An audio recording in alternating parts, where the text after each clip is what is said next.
Salve, salve, meus irmãos, boa noite, né? Eu quero cumprimentar os irmãos com a saudação de Paulo, né? Eu saúdo a todos com a graça e a paz do Senhor Jesus Cristo, né? Era assim que Paulo falava, né, com as igrejas quando ele escrevia suas cartas. Nós vamos dar uma visão panorâmica hoje sobre a maneira de usar o dinheiro biblicamente, né? Continuamos aquela visão finanças na Bíblia, né? Vamos cantar o hino 188 do cantor cristão, a primeira e a segunda estrofe, que diz assim, o título é o Evangelho, né? O título do hino, né? A nova do Evangelho já se fez ouvir aqui, boas novas tão alegres, elas são para quem ouvir. Assim Deus nos amou, sim, a cada pecador, que nos deu seu Filho amado, para sofrer a nossa dor. Santa paz e perdão são as novas lá do céu. Santa paz e perdão, é bendito o nosso Deus. A nova do Evangelho dá-nos todos a saber que fartura para todos, sim, para quem com fé comer. Da vida o pão eu sou, satisfeito ficarás, teus pecados e tua alma lavarei e paz terás. Santa paz e perdão são as novas lá dos céus. Santa paz e perdão, é bendito o nosso Deus. Oh, glória a Deus, aleluia. A nossa meditação, né, está em Gênesis capítulo 12, o versículo 1 e 2 diz assim: Deus falando, chamando Abraão para formar a nação do povo judeu, a nação judaica, né? Ele diz assim: ora, o Senhor disse a Abrão, porque depois ele vai mudar o nome dele para Abraão, né? Diz a Abrão: sai-te da tua terra e da tua parentela e da casa de teu pai para a terra que eu te mostrarei. E far-te-ei uma grande nação, e abençoar-te-ei, e engrandecerei o teu nome, e tu serás uma bênção. Já falei e tenho falado. Abrão e depois Abraão é o primeiro judeu. Ele mora na cidade de Ur dos Caldeus, e ele vai fazer uma grande viagem para a terra de Canaã, né? Ele vai se estabilizar, ele vai levar muitos anos, aí ele está ali depois, ele está com 75 anos, né? E quando Deus promete dar ele a semente, naqueles anos todos ele fica em dúvida, e somente com 100 anos é que ele se torna pai. E aí ele é pai de Isaac, né? Isaac, depois Isaac gera outros 2 filhos, depois ele gera 12 filhos e uma filha, e aí, né, entre eles lá, o último filho, José, é que leva o povo lá para o Egito e tal, e acontece um punhado de milagres. E aí esse povo é salvo, fica lá 390 anos escravo lá no Egito, depois eles voltam, ficam 40 anos no deserto e voltam para a terra, né? Meus queridos, mas eu estou falando sobre as maneiras de viver com seus recursos. Eu estou lendo Abraão porque Abraão foi um exemplo de um jovem chegou perto de um pastor e disse: pastor, eu também sou filho de Abraão. Ele era um novo convertido, né? Estava sendo evangelizado. O pastor perguntou: meu filho, você já entrega o seu dízimo? E ele disse: não, pastor. Ele falou: então você ainda não é um filho de Abraão. Enquanto você não for um dizimista fiel, você não é filho de Abraão. Abraão entregou o dízimo ao rei Melquisedeque, e misteriosamente ele celebrou com pão e com vinho, simbolizando depois a ceia do Senhor, o pacto, né, de Jesus com a sua igreja. Mas então a primeira maneira que a Bíblia nos ensina, né? Os homens entregaram dízimo antes de ser lei, depois que a lei, Moisés vai escrever sobre isso. Então, a primeira maneira é o dízimo. Dízimo vem da palavra 10ª parte daquilo tudo. E a Bíblia diz que Abraão dava o dízimo de tudo. O que é dar o dízimo de tudo? Vender uma dúzia de ovos, entrega o dízimo. Vender uma vaca, dá o dízimo. Vender um carro, dá o dízimo. Tem pessoas que às vezes têm 2, 3, 4 rendas e dão dízimo de uma coisa só. Me lembrei de um fato aqui. Eu fui pastor numa cidade de Três Corações e eu quase nunca soube de assunto de tesouraria da minha igreja. Eu sabia na hora das assembleias, que era ali do relatório. Às vezes eu perguntava para o tesoureiro, tem esse dinheiro? Ele dizia, pastor, tem e não tem, porque algumas coisas já foram pagas. Não, não tem, entendeu? Tem as coisas foram pagas e tal, não tem esse dinheiro. O dinheiro em espécie não tem, só tem no papel. Então eu não sabia que hora que tinha, que hora que não tinha. E aí, um irmão dedicado, expressivo na igreja, né? O meu vice-presidente era o capitão do exército, né? Mas na igreja é lógico que ele é membro, né? E depois do culto disse que esse irmão estava doente e nós fomos visitá-lo. E fizemos uma visita, o irmão já estava bem, e aí num dado momento, esse irmão, que era meu vice-presidente, falou para o irmão assim, irmão, você, talvez porque ele estava doente, né? E esse irmão conhecia talvez o segredo. Eu era bem mais jovem, talvez ele soubesse mais coisas da Bíblia do que eu. E ele virou para o irmão e disse assim, irmão, você dá dízimo de aleijado para Deus. Eu levei o maior susto. Falei, nossa, ele falar isso hoje, falar na nossa frente. Ele não é o pastor da igreja, veio um punhado, veio um turbilhão de coisas na minha frente, na minha vida, e aí ele explicou por que o irmão dava o dízimo de aleijado, porque esse irmão tinha sido aposentado, porque estava inválido, e ele continuava a trabalhar lá, não vou dizer em que, trabalhava tal, e fazia, e vendia aquilo, e daquele outro ele não dava o dízimo, que era muito maior. Então ele dava o dízimo da aposentadoria de aleijado, de doente, de inválido.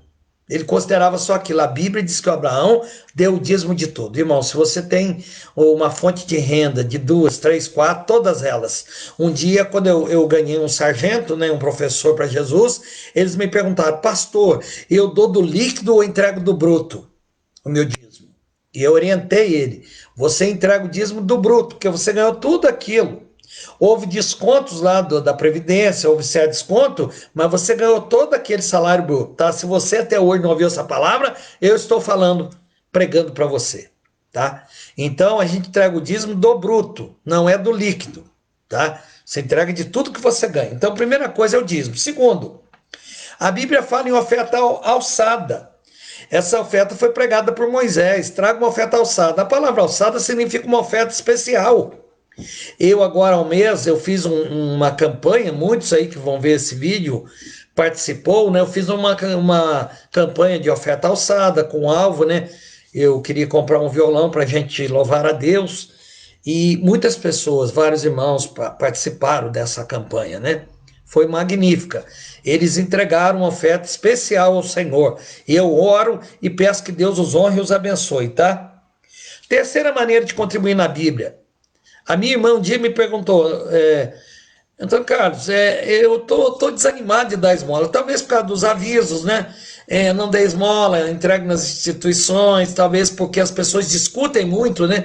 Mas eu vou dar esmola, isso aí, eu tô vendo que a pessoa tá quase bêbada, ela vai beber, né? Eu tô vendo a pessoa ali drogada, eu vou estimular ele a usar droga. Eu falei para minha irmã, olha, a gente tem que dar esmola porque está na Bíblia, está em Mateus, capítulo 6, Jesus falou, quando jejuares, quando orares e quando deres esmolas. Olha, ele colocou nos 3 níveis. Crente tem que orar, crente tem que jejuar de vez em quando e crente tem que dar esmola sim.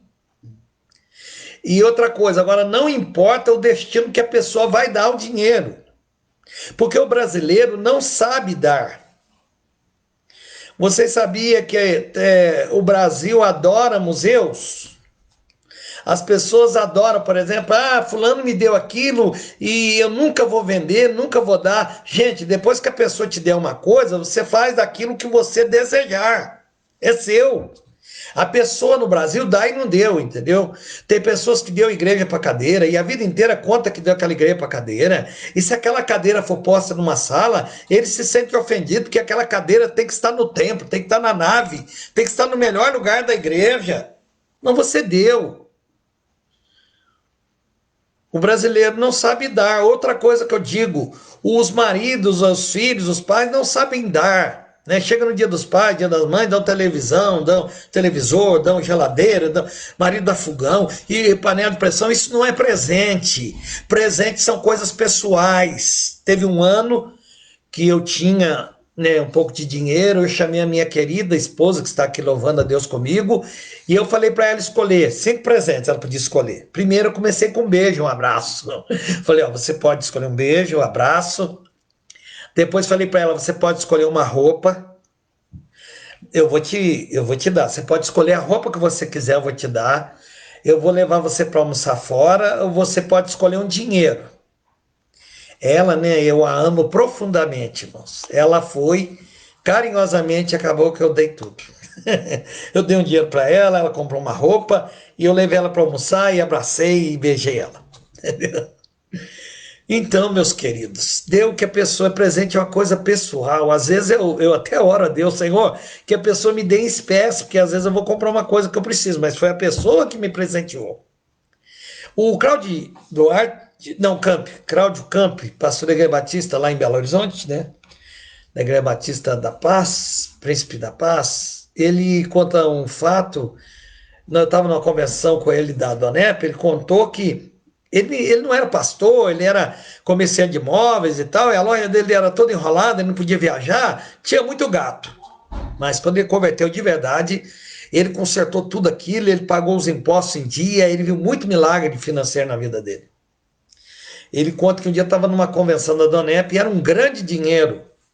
Esse homem me ensinou algumas lições importantes. Depois eu vou contar uma outra dele.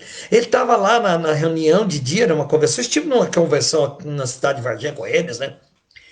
E uma convenção local, né? E ele tinha lá era R$ 100. O que seria R$ 100 hoje? Seria 1.000? Seria R$ 1.000? Seria 10.000? Não sei quanto seria. Ele tinha dinheiro na poupança. E o Espírito Santo na reunião falou assim: pega esse 1.000 e dá para sua esposa. Ele foi, a chamou, não sei se ele fez um cheque, que ele fez, ele chegou e deu para ela, falou, olha, o Espírito Santo está mandando eu te dar R$ 1.000, que é o que eu tenho lá na poupança. E ficaram o dia inteiro na convenção, a convenção começa de manhã e vai até 7, 8 horas da noite e tal, e quando eles voltaram para casa, geralmente o marido fica querendo saber o que a mulher vai fazer com o dinheiro, né? Principalmente se for ele que der, né? Aí ele foi, começou a catucar ela. Bem, o que você vai comprar? O que você vai fazer com o dinheiro? Ela foi, falou, meu amor, eu não tenho mais aquele dinheiro. Ele falou, não tem? Você não saiu da convenção, não foi a shopping nenhum, não foi a loja nenhuma, não tinha vendedor nenhum lá. Como é que você já gastou esse dinheiro? Ela falou, sabe o que aconteceu? O Espírito Santo mandou você me dar, e depois ele tocou no meu coração e mandou eu dar de oferta. Eu fiquei pensando, por que o Espírito Santo não mandou ele dar direto? Às vezes, ele não queria, talvez direto ele não ia querer dar. Mas depois que ele deu para a esposa, aí ela fez o que ela quis. O Cláudio Campo contou uma outra história, um dia que eu achei fascinante, há muitos anos eu não o vejo. Ele chegou na casa dele, levantou, foi lá na garagem, chegou lá, era aquela época que os ladrões roubavam toca-fitas do carro. E ele chegou lá e tinham roubado, na garagem da casa dele, tinham roubado toca-fita. Ele parou, pensou, acho que os filhos dele vieram e tal, ele pegou, pôs a mão e falou, olha, vou orar aqui. Senhor, meu Deus, meu Pai, abençoa quem levou esse toca-fita. Talvez a pessoa esteja precisando de dinheiro, esteja precisando desse toca-fita mais do que eu. Abençoa essa vida em nome de Jesus. Ele orou dessa forma. Dali um mês ele comprou um carro muito melhor, 0 quilômetro, veio com toca-fita e com tudo. Irmãos, nós perdemos muitas vezes as bênçãos, porque nós queremos agarrar no nosso dinheiro. Martin Luther King diz que tudo aquilo que eu agarrei, eu perdi. Mas tudo aquilo que eu dei para Deus, Ele me permitiu ter. Olha, não vê massa de pastel? Aperta ela na mão para você ver o que acontece. Ela sai pelos vãos dos dedos. As pessoas agarram no seu dinheiro E ele sai pelos vãos dos dedos. Então, dê esmola. Você não está aqui para administrar as pessoas, não. Eu não estou aqui para mudar as pessoas, não, sabia? Eu tenho que respeitá-la. Como é que você vai fazer uma pessoa parar? Porque eu vou dar um dinheiro para ele agora, eu consigo convencê-lo? E às vezes a esmola que eu dou também, ela é tão pequena. Às vezes eu dou 50 centavos, eu dou R$1 lá, e eu acho que com isso eu não consigo fazer nada com 50 centavos nem com R$1. Mas eu acho que ele tem a obrigação de fazer um mundo com aquele dinheiro e digo para ele, não vai beber, não vai fumar. Como é que você vai fazer isso com uma pessoa que fuma a vida inteira, que bebe a vida inteira? Outra coisa, eu não quero saber o que ele vai fazer. Eu tenho que dar esmola para ele e acabou-se.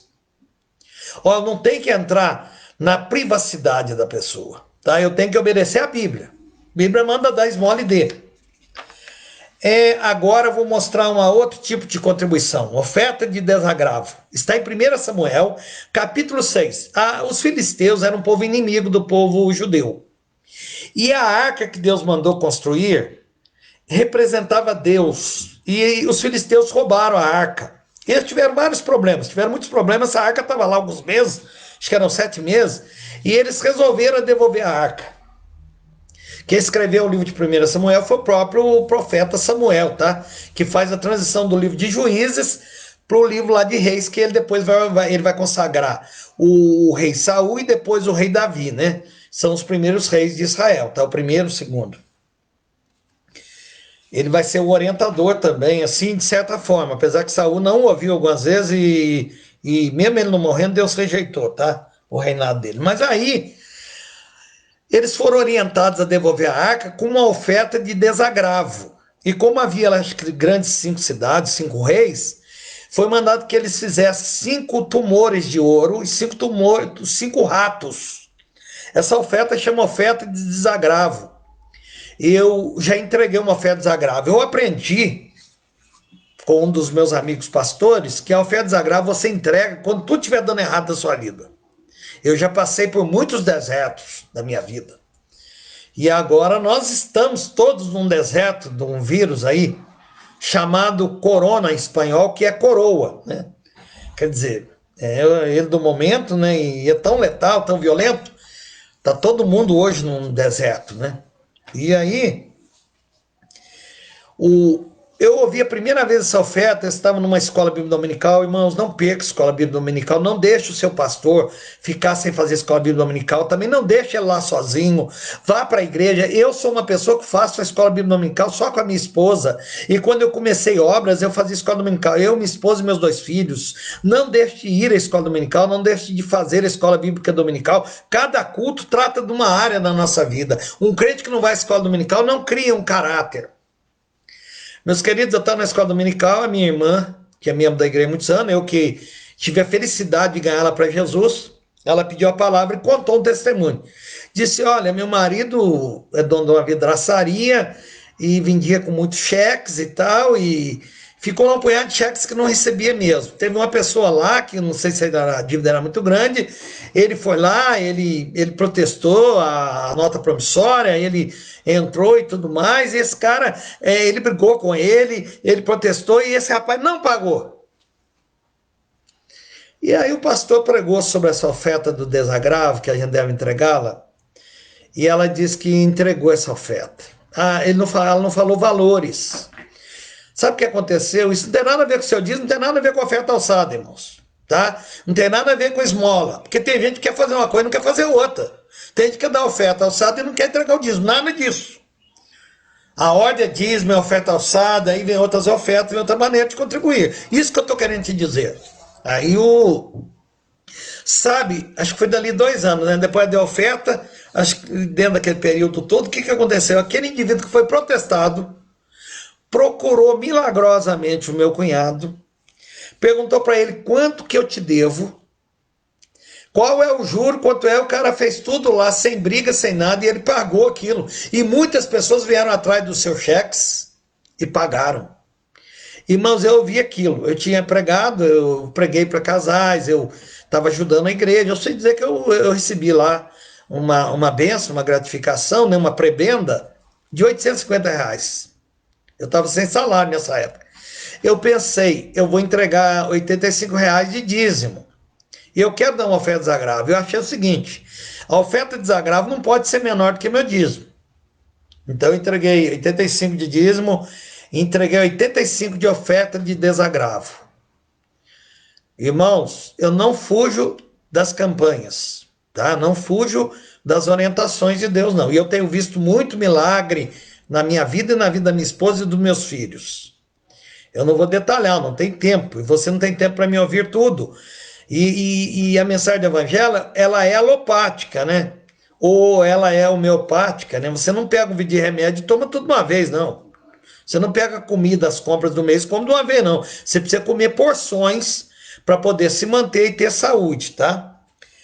Então eu aprendi a oferta de desagravo também, tá? Se você estiver passando uma crise muito grande, dê uma oferta de desagravo. Dê o seu dízimo, dê a sua oferta, mas dê a sua oferta de desagravo também. Coloca lá no envelope, desagravo, tá? Entrega. Irmãos, a próxima oferta. Irmãos, eu li sobre Abraão, porque o povo judeu foi um povo escolhido. O povo o povo que Deus tinha um compromisso. De lá tem saído e saíram os grandes homens da história. Vocês querem ver o Sigmund Freud, o pai da psicanálise? Ele era ateu, mas ele era judeu. Ele era formado em medicina, ele era neurologista. Mas ele enfrentou problemas com filhos, com doença, e ele foi desenvolvendo a psicanálise. Ele é o pai da psicanálise, o doutor Freud. Todo mundo fala do Freud, né? Quando as pessoas veem uma coisa assim muito volumosa, um problema muito grande, diz assim, nem o Freud explica, né? Porque ele conseguiu ter muitas respostas. Olha, o Einstein, o Albert Einstein, né? Foi um grande gênio, né? O Isaac Newton, ele descobriu lá grandes leis, a lei da gravidade, né? Da inércia, da ação e da reação. Depois vem o Albert Einstein e descobre uma lei que é chamada a lei da relatividade. Ele era judeu também. Irmãos, às vezes a gente não vê a biografia de muitos homens aí, mas eles são judeus. Porque Deus falou para Abraão sair, que Deus faria dele uma grande nação, que ele seria abençoado e que a nação seria abençoada. O povo de Israel, eles são ricos. Quem faz turismo em Israel. Perguntei para meu tio que esteve lá do que aquele povo vive. Ele disse que aquele povo vive de turismo, aquele povo vive de ouro e aquele povo vive de literatura. Literatura, de livros, de escrever, tá? Já falei para vocês, para morar em Israel e fixar residência, depois de 2 anos que você morar lá, você tem que dominar o idioma. É só isso. Você tem que dominar o hebraico, tá? Agora, um judeu, um empresário estava quebrando e procurou um grande judeu, porque olha só, irmãos, as lições que os judeus deixam na Bíblia é muito interessante. O rei Davi, quando assumiu o poder, ele disse que o perfeito louvor sai da boca das crianças. Por que ele disse isso? Davi fez 3 turnos de louvor, um dia tem 24 horas, cada 8 horas era um turno.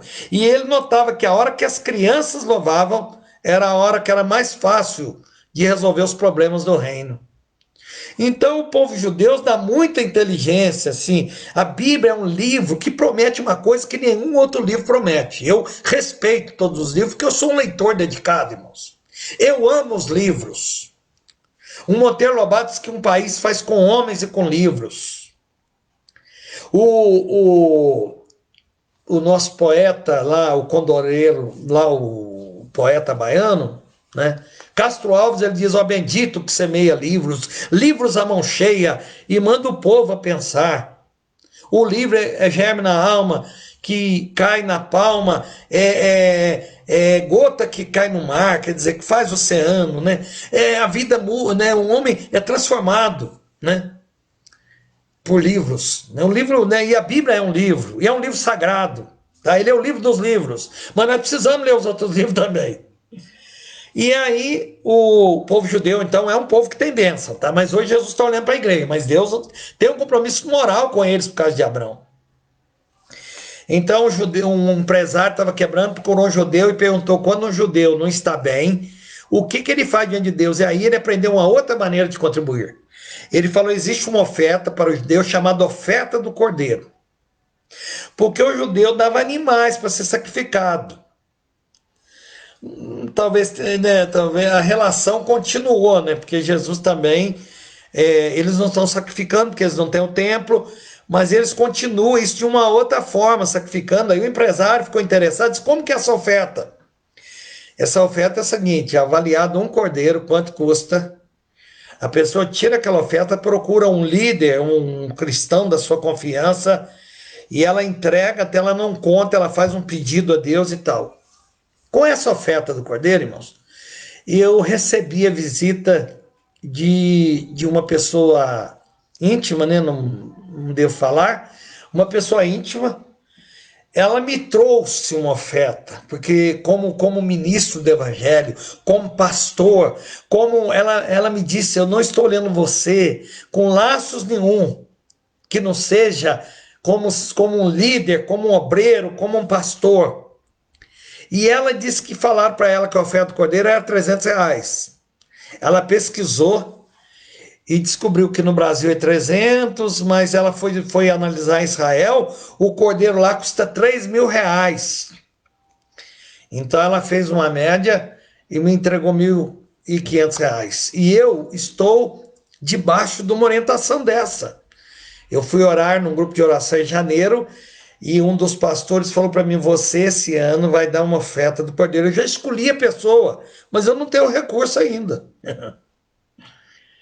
Eu já escolhi a pessoa, mas não tenho recurso. Já falei com Deus, Senhor, eu estou debaixo dessa palavra. A hora que eu tiver o recurso, eu vou lá nessa pessoa, vou entregar e vou pedir para ele orar por mim e por minha esposa. Então, olha como que o judeu faz, a oferta do cordeiro. Talvez duas coisas que eu disse aqui que você nunca parou para pensar, né? A oferta de desagravo e a oferta do cordeiro, tá? Então, olha, a minha ideia é somar. Eu tenho que transmitir. Primeiro, eu sou um homem chamado por Deus, sou embaixador do reino de Deus. Eu vou terminar esse sermão citando um autor europeu, né? Ele foi considerado um cristão assim, com uma vida santificada, né? Não vou falar o nome dele, não. Ele diz que nós cometemos 3 grandes erros na vida. Os 3 grandes erros é o seguinte: é não ensinar aquilo que você sabe, não praticar aquilo que se ensina e não perguntar aquilo que se ignora. Se você tem muito conhecimento e não passa para ninguém, você é egoísta, né? Você tá igual o Mar Morto. O mar é morto porque não tem saída d'água, não tem vida, né? O Mar da Galileia tem muitos peixes porque tem muitas afluentes, tem muitas saídas de água, tá? E a pessoa que só recebe é o Mar Morto, nunca dá nada para ninguém. Então você tem que ensinar o que você sabe, praticar o que você ensina, porque aí você tem autoridade, e você tem que perguntar o que você ignora, porque a curiosidade faz a gente crescer. Tá, um beijo no seu coração, uma boa noite, vou orar. Querido Deus e Pai, abençoe aqueles que me ouvem agora, aqueles que vão ouvir essa mensagem depois. Senhor, continue falando conosco, nos abençoe, nos dê uma semana de paz, uma noite de bênção, em nome de Jesus. Amém, Senhor.